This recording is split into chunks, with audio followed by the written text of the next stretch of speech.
ఎన్నికల వేళ బీఆర్ఎస్ కు మరో షాక్ తగిలింది. పార్టీ సీనియర్ నేత గుత్తా సుఖేందర్ రెడ్డి కుమారుడు అమిత్ రెడ్డి కాంగ్రెస్ పార్టీలో చేరారు. కొంతకాలంగా బీఆర్ఎస్ పై అసంతృప్తిగా ఉన్నారు. ఈ క్రమంలోనే కాంగ్రెస్ పార్టీ రాష్ట్ర వ్యవహారాల ఇన్ఛార్జ్ దీపాదాస్ మున్షి సమక్షంలో కాంగ్రెస్ తీర్థం పుచ్చుకున్నారు. ఈ కార్యక్రమంలో మంత్రి కోమటిరెడ్డి వెంకటరెడ్డి, ఏఐసీసీ సెక్రటరీ రోహిత్ చౌదరి పాల్గొన్నారు.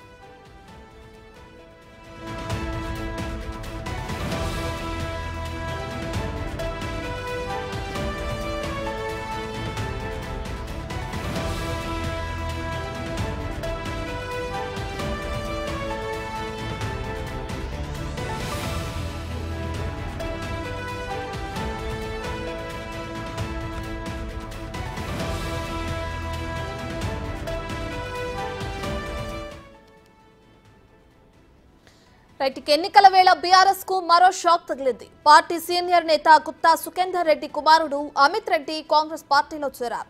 కొంతకాలంగా బీఆర్ఎస్ పై అసంతృప్తిగా ఉన్నారు.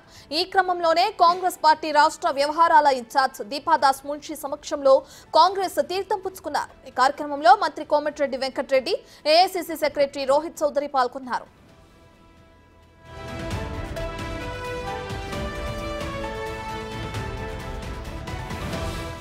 ఇదే అంశానికి సంబంధించి మరింత సమాచారాన్ని మా డిప్యూటీ బ్యూరో చీఫ్ సాదిక్ అందిస్తారు. సాదిక్, అటు సుఖేందర్ రెడ్డి కుమారుడు అమిత్ రెడ్డి కాంగ్రెస్ పార్టీలో చేరడం మనం చూస్తున్నాం. అయితే ఎప్పుడైతే కాంగ్రెస్ ప్రభుత్వం అధికారంలో వచ్చిందో దాని తర్వాత ప్రతిపక్ష పార్టీల నుంచి భారీగానే చేరికలు జరగడం కూడా చూసాం. అయితే ఇప్పుడు అమిత్ రెడ్డి కూడా కాంగ్రెస్ పార్టీలో చేరారు. ఆయన అసంతృప్తిగా ఉన్నారు ఆ బీఆర్ఎస్ పైన కూడా తెలుస్తుంది. అసంతృప్తికి గల కారణాలు ఏమై ఉండొచ్చు అంటారు? రత్న, బీఆర్ఎస్ పార్టీకి పార్లమెంట్ ఎన్నికల కంటే ముందుగా షాకుల మీద షాకులు ఇస్తున్నారు ఆ పార్టీకి సంబంధించిన ముఖ్యమైన నేతలు, ఎమ్మెల్యేలు. ప్రస్తుతం అయితే నల్గొండకు సంబంధించినటువంటి గుత్తా సుఖేందర్ రెడ్డి చైర్మన్ గా ఉన్నటువంటి అతని కుమారుడైన గుత్తా అమిత్ కొద్దిసేపటి క్రితమే కాంగ్రెస్ పార్టీలో చేరడం జరిగింది. దీపాదాస్ మున్షి ఆధ్వర్యంలో ఆయన కాంగ్రెస్ పార్టీ తీర్థం పుచ్చుకోవడం జరిగింది. ఈ కార్యక్రమంలో మంత్రి కోమటిరెడ్డి వెంకటరెడ్డి ఆధ్వర్యంలో జరిగిన కార్యక్రమంలో ఏఐసీసీ సెక్రటరీ రోహిత్ చౌదరితో పాటుగా మిగతా సంబంధించినటువంటి ముఖ్యమైన నేతలు అందరూ ఉన్నారు. ఇప్పుడు ప్రస్తుతం అయితే ముఖ్యమంత్రి రేవంత్ రెడ్డి నివాసానికి వెళ్లడం జరిగింది. ఆయన యొక్క చేరిక సంబంధించిన అంశాలపైన కూడా ముఖ్యమంత్రితో ఏమో సమావేశం కానున్నారు. ప్రధానంగా చూసినట్టయితే గత కొద్ది రోజులుగా బీఆర్ఎస్ పార్టీలో అనుకోని పరిణామాలు జరుగుతూ ఉన్నాయి. ప్రధానంగా బీఆర్ఎస్ సంబంధించినటువంటి అధినేత కేసీఆర్ యొక్క మాటలను ఎవరు కూడా వినడం లేదు. అంతే కాకుండా గుత్తా సుఖేందర్ రెడ్డి కూడా పార్టీలోకి వస్తారని కూడా బలమైన వాదనలు వినిపిస్తున్నాయి. అది అటు గాంధీభవన్ వర్గాలు కూడా ధృవీకరిస్తున్నాయి. మరోవైపు నల్గొండ సంబంధించినటువంటి రాజకీయాల్లో కూడా తీవ్ర చర్చ కొనసాగుతుంది. ముందైతే గుత్తా అమిత్ అయితే కాంగ్రెస్ పార్టీలో చేరాలి. ఆ తర్వాత గుత్తా సుఖేందర్ రెడ్డి కూడా ఈ మధ్య కాలంలో 2-3 రోజులు ఆయన కూడా పార్టీలోకి మారే అవకాశం ఉన్నట్టుగా కనబడుతుంది. ప్రధానంగా చూసినట్లయితే గుత్తా అమిత్ కూడా అటు నల్గొండ, అదేవిధంగా భువనగిరి 2 పార్లమెంట్ సెగ్మెంట్ లో కూడా సీట్ కావాలని కూడా ప్రయత్నం చేయడం జరిగింది.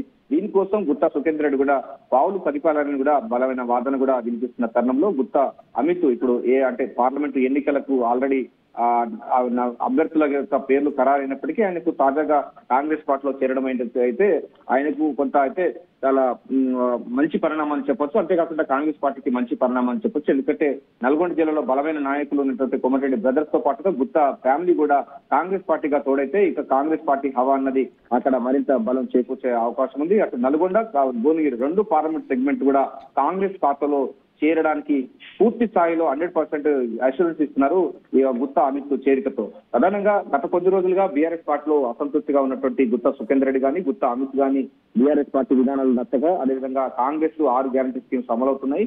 అదేవిధంగా పూర్తిగా స్వేచ్ఛాయుతమైనటువంటి పరిపాలన కొనసాగుతుంది, ప్రజాపాలన కొనసాగుతుంది.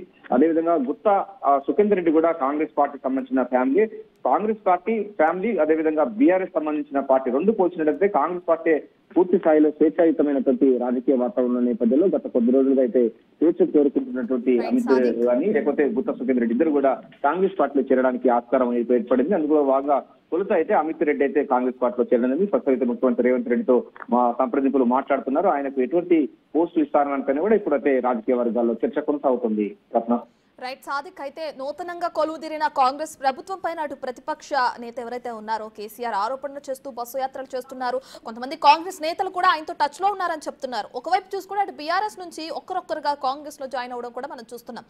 ఈ చేరికల్ని ఎలా చూడొచ్చు అంటారు? రత్న, బీఆర్ఎస్ పార్టీ అధినేత కేసీఆర్ బేకపోతు గాంభీర్యం ప్రదర్శిస్తున్నారని కూడా బాహాటంగానే కాంగ్రెస్ పార్టీ నేతలు అయితే చెప్తా ఉన్నారు. ఎందుకంటే ఆయన కాంగ్రెస్ పార్టీలోకి చేరకుండా అడ్డుకునే ప్రయత్నంలో భాగంగానే ఆయన డాంబికాలు బలుపుతున్నారని కూడా కాంగ్రెస్ పార్టీ నేతలు అయితే స్పష్టంగా చెప్తున్న పరిస్థితి కనబడుతుంది. సో కాంగ్రెస్ బీఆర్ఎస్ పార్టీలో ఉన్నటువంటి ఇప్పటికే 3 ఎమ్మెల్యేలు కూడా కాంగ్రెస్ పార్టీలో చేరడం జరిగింది. అటు కడియం పియర్ గాని, దాన నాగేందర్ గాని, అదేవిధంగా భద్రాచల ఎమ్మెల్యే చెల్లం వెంకట్రావు, ఈ 3 కూడా ఎమ్మెల్యేలు కాంగ్రెస్ పార్టీలో చేరిన సందర్భం ఉంది. మరికొంతమంది కూడా కాంగ్రెస్ పార్టీలో చేరడానికి ఆస్కారం అయితే ఉంది. సో ఇటువంటి వాళ్ళైతే వెళ్తున్నారు, కానీ మళ్ళీ మనమే ప్రభుత్వం వస్తున్నటువంటి గాంభీరాలు అదేవిధంగా ప్రగల్భాలు పలుకుతున్నారు కేసీఆర్. కానీ కేసీఆర్ కు అదేవిధంగా బీఆర్ఎస్ పార్టీకి కాలం చెల్లిపోయిందని కూడా కాంగ్రెస్ పార్టీ నేతలు అయితే ఆరోపిస్తున్న తరుణంలో అతను సేఫ్టీ అంటే రక్షణ తంత్రాలు ఉపయోగిస్తూ వాళ్ళు ఆత్మస్థైర్యం నింపేందుకు గాను కేసీఆర్ ఇట్లా చేస్తున్నారు. కానీ వాస్తవంగా అయితే బీఆర్ఎస్ పార్టీలో ఏ ఒక్క ఎమ్మెల్యే అంటే ఆ కుటుంబం సంబంధించినటువంటి వాళ్ళు తప్ప మిగతా వాళ్ళందరూ కూడా కాంగ్రెస్ పార్టీ చేరే అవకాశాలు లేకపోలేదు. ఎందుకంటే 10 సంవత్సరాల పాటు కూడా కాంగ్రెస్ ప్రభుత్వమే ఉంటుంది అని కూడా స్పష్టం చేస్తుంది కాంగ్రెస్ పార్టీ నేతలు. సో ప్రజా పరిపాలన కూడా కొనసాగుతున్న నేపథ్యంలో స్వేచ్ఛాయుతమైనటువంటి పరిపాలన ఉంది, అభివృద్ధి జరుగుతా ఉంది, 6 గ్యారంటీ స్కీమ్స్ కూడా అమలవుతున్నాయి. ప్రజలందరూ కూడా కాంగ్రెస్ పార్టీకి బ్రహ్మరథం పడుతున్న నేపథ్యంలోనే కాంగ్రెస్ పార్టీలోనే తమ రాజకీయ భవిష్యత్తు ఉంటుందని కూడా బీఆర్ఎస్ పార్టీ ఎమ్మెల్యేలు వాళ్ళ నేతలు అయితే భావిస్తున్న నేపథ్యంలో ఈ చేరికలు అనేది చాలా జరుగుతా ఉన్నది. అమిత్ రెడ్డి కూడా ఈ అందులో భాగంగా చేరడం జరిగింది. ఈ గుత్తా సుఖేందర్ కూడా రేపు మాపు చేరడానికి అయితే మార్గం సుగమమైనట్టుగా అయితే కనబడుతుంది. Right, thank you Sadiq.